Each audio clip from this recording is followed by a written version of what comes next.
लंकेश, लंकेश, लंकापति रावण, तुम्हारी लंका की इज्जत हुई है राख। लक्ष्मण ने काट दी है मेरी नाक।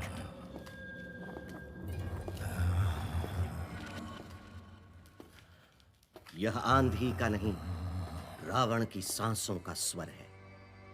लंका का राजा रावण, जिसके भय से इंद्र कांपता है, जो यमराज पर भी राज चलाता है, जिसने शनिदेव को बंदी बनाकर रखा था, जिसने शिव सहित कैलाश पर्वत अपनी भुजाओं पर उठा लिया था। और ये है मेरे पिताजी, जो भूल गए हैं ये रावण कथा नहीं राम कथा है। और मैं हूँ उत्तरा, और ये है हमारी मंडली। और हाँ, ये जो जस बजे है, ये है ढोलक ताऊ। पिछली कथा में शूर्पणखा की नाक कटी थी और उसके भाइयों का संहार हुआ था। आज की कथा में क्या होगा पिताजी? आज अकंपन और शूर्पणखा रावण के दरबार में है। रावण सब ध्यान से सुन रहा है, लेकिन उसके सुपुत्र इंद्रजीत यानी मेघनाद की आवाज में गर्जन है। और इसी गर्जन से शुरू करते हैं आज का एपिसोड। शूर्पणखा की कटी नाक देख मेघनाद गर्जा। बुआ! पिता के पराक्रम के सामने सारा ब्रह्मांड मौन है, तो उनकी बहन पर आक्रमण करने वाला ये दुस्साहसी कौन है?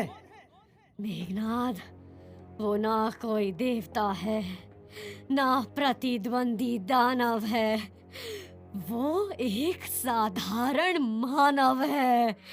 मानव?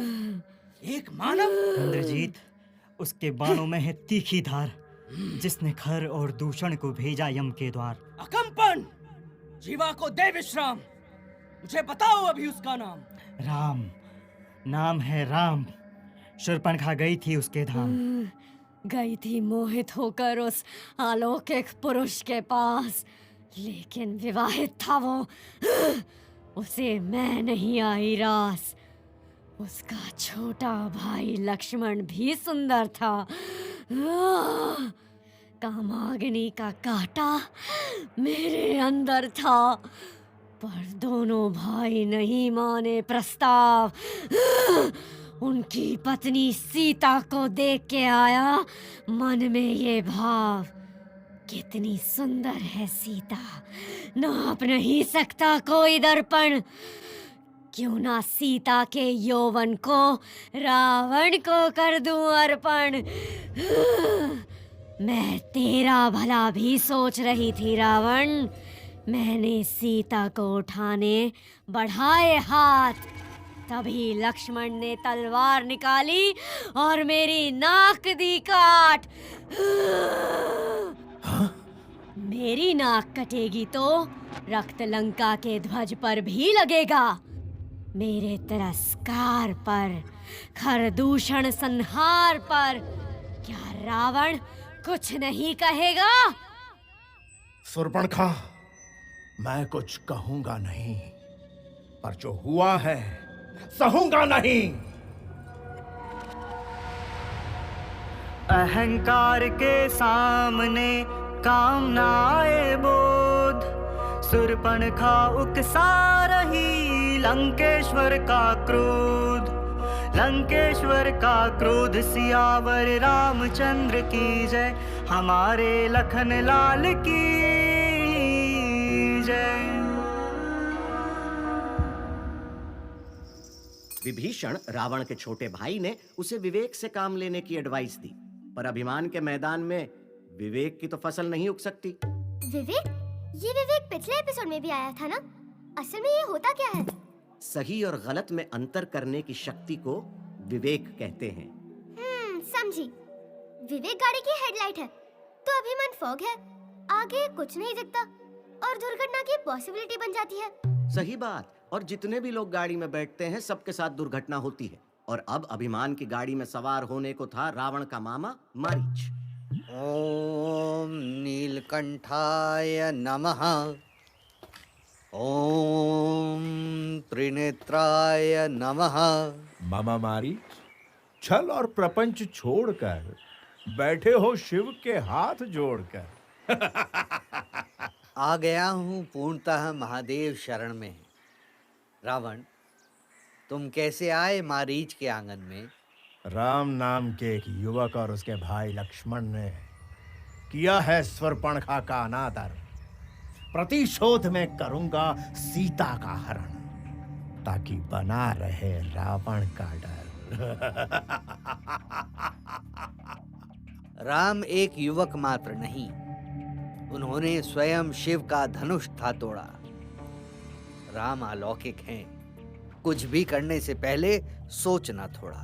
सोच लिया, तुम सोने का हिरण बनो, सीता के मन में लालच बने, उसका कहना मान के राम लक्ष्मण तुम्हारी ओर चले। फिर वहां पड़ेंगे एक साधु के चरण, जो असल में होगा रावण, कर लेगा सीता का हरण। राम से युद्ध करना यानी सामना करना हिमालय पहाड़ का। राम बलवान हैं, उनके सामने टिक न पाई थी मेरी मां ताड़का। उसी ने तुम्हारी मां का भी वध किया, फिर भी करते हो उसकी प्रशंसा। मुझे हो रही है तुम्हारी वीरता पे शंका। विवेकी हूं, सही और गलत समझता हूं, आपकी बातों के पीछे छिपा हुआ मत समझता हूं। मारीच, ये मेरी याचिका नहीं, आदेश है, वरना तुम्हारे लिए विकल्प में मरना ही शेष है। अहंकारी अभिमानी रावण, तुम्हारे हाथ से मरने पर स्वर्ग में भी होगी दुर्गति। इससे बेहतर है कि मैं पाऊं राम के हाथ से वीरगति। विपदा में मारीच है व्याकुल और परेशान, अहंकार लंकेश का लेगा उसके प्राण, लेगा उसके प्राण। सियावर रामचंद्र की जय, हमारे लखन लाल की जय। बस मारीच भी रावण के प्रतिशोध की आग की लपटों में आ गया। घर का एक आदमी गलती करे तो बाकियों को भी भुगतना पड़ता है। सत्य वचन। और लगता हो, आगे सुनाओ। मारीच हिरण बन के वन में आया, यह थी रावण की माया। सीता ने सुवर्ण हिरण को देखा और हे राम, मेरे राम, देखो भैया, लक्ष्मण देखो, देखो हिरण है कितना मनमोहक। इसे ला दीजिए, ये बनाए रखेगा मन में रौनक। कल्याणी, ले आता हूँ। मृग शोभायमान अनोखा है। भैया रुक जाइए, शायद इसमें कोई धोखा है। लक्ष्मण भैया, विघ्न ना डालो, अभी मौका है। क्षमा कीजिए माते, कोई राक्षसी माया हो सकती है, हम लोगों की आंखों पर मायावी छाया हो सकती है। मुझे तर्क नहीं सुनने, हिरण चाहिए, इच्छा है।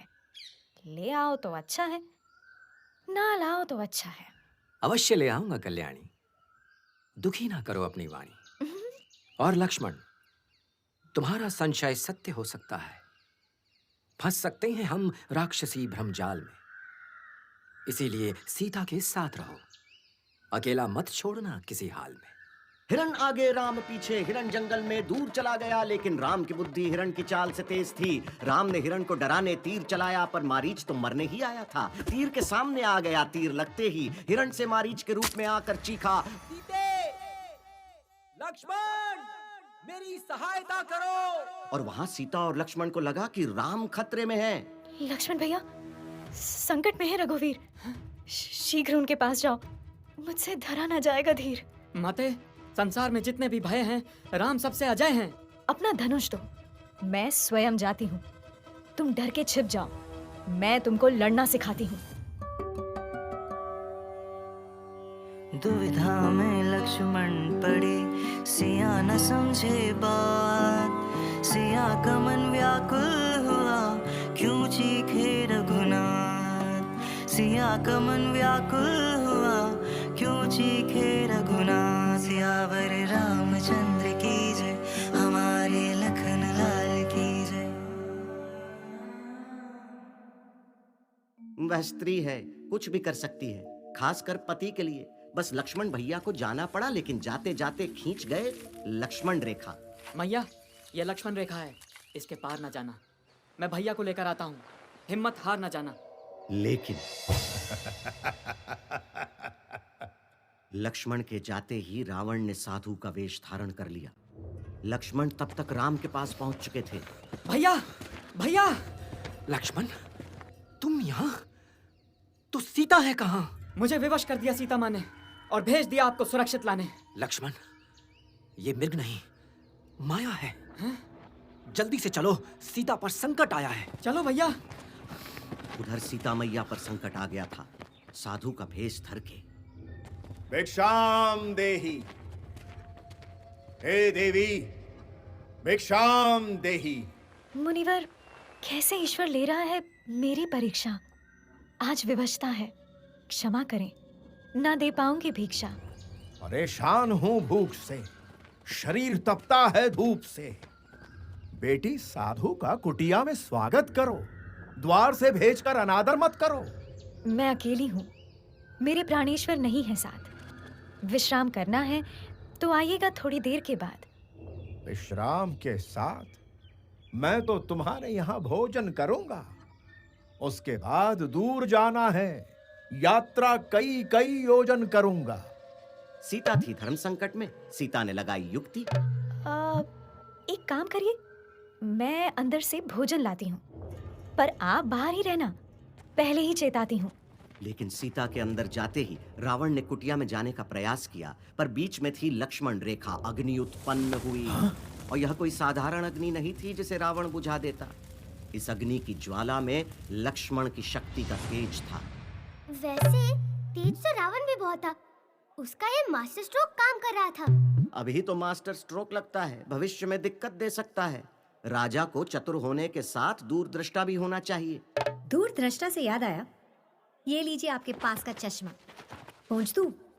आप घर ही भूल गए थे। हाँ दो, चश्मा पहन के देखने दो। अरे चश्मा पहनकर भी रावण की माया दिख नहीं सकती थी। सीता मैया बाहर आई, लेकिन रावण रेखा से कुछ कदम दूर जाकर अपना आसन जमाकर बैठ गया। ये लीजिए, भूख है तो फल है और प्यास के लिए शीतल जल है। मैंने अपना आसन यहीं लगाया है, यहाँ आओ, मैंने बहुत देर से कुछ नहीं खाया है। क्षमा मुनिवर, मैं ये रेखा नहीं सकती लांग। तो कैसे पूरी होगी हमारी मांग? पशुओं की भांति दूर से भोजन दोगी? अब तुम मेरे श्राप का कोप सहोगी। रुकिए मुनिवर, मैं आती हूँ।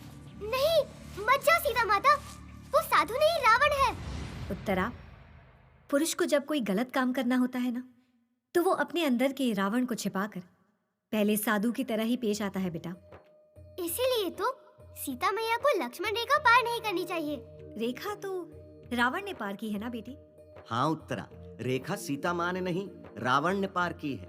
उसने नैतिकता की, अच्छाई की, शुद्धता की, पवित्रता की, एक साथ कई सारी रेखाओं को पार किया है, वो भी अपने अहंकार के कारण। सीता माता ने तो रेखा धर्म के लिए पार की। लेकिन भैया, कभी कभी रेखा में रहना अच्छा होता है ना? होता है, बेहतर ही है, पर जब दोनों तरफ के लोग रेखा में रहें तो रेखा का नियम सिर्फ सीता पर क्यों लागू हो? क्यों भगत जनों? हाँ, कथा आगे बढ़ी और सीता भी। ये लीजिए फल।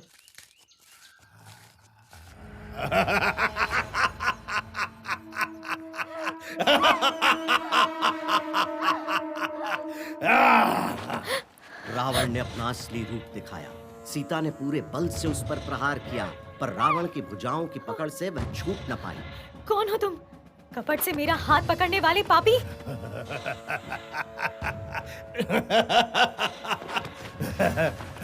बलशाली, ज्ञानवान, दशानन, त्रिलोक मुझे कहता है, लंकापति रावण। ये ले। रावण की हंसी में अभिमान की गूंज थी।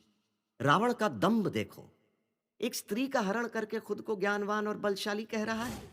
लेकिन ज्ञानवान और बलशाली तो जटायु था, जिसने रावण को देख लिया था सीता माता का हरण करते हुए।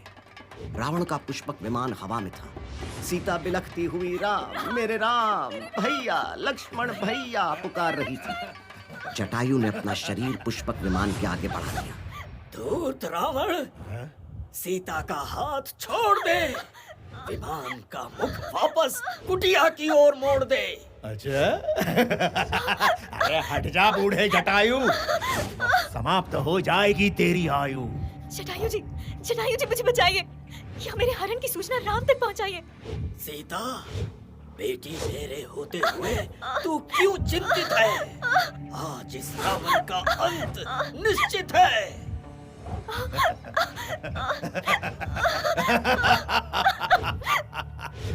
रावण, हंस ले। छोड़ो मुझे, दुष्ट, छोड़ो मुझे। आज तेरा रोना तय है, तेरे अहम का नाश होना तय है। अच्छा। ए जटायु, अरे शक्ति से मुझ पर वार कर, तुच्छ बातों के ना प्रहार कर। रावण, सावधान। भीषण युद्ध हुआ। जटायु ने अपने पंजों से रावण के चेहरे और कंधे से रक्त की धाराएं बहा दी। अपनी चोंच से उसके सीने और पीठ पर गहरे घाव दिए। जटायु के महाकाय पंखों के थपेड़ों से रावण कई बार पुष्पक विमान से गिरते गिरते बचा।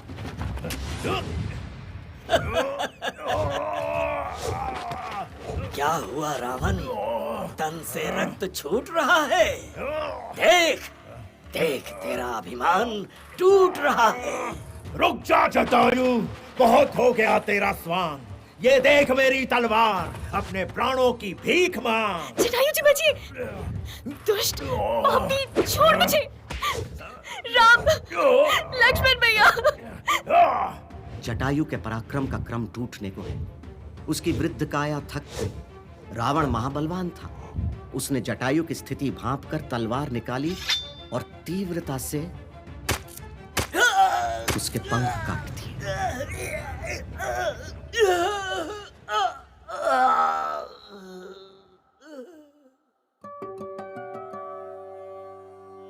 वीर जटायु की महिमा समय करेगा बखान। सीता के सम्मान में जीवन कर दिया दान। सीता के सम्मान में जीवन कर दिया दान। सियावर रामचंद्र की जय, हमारे लखन लाल की जय।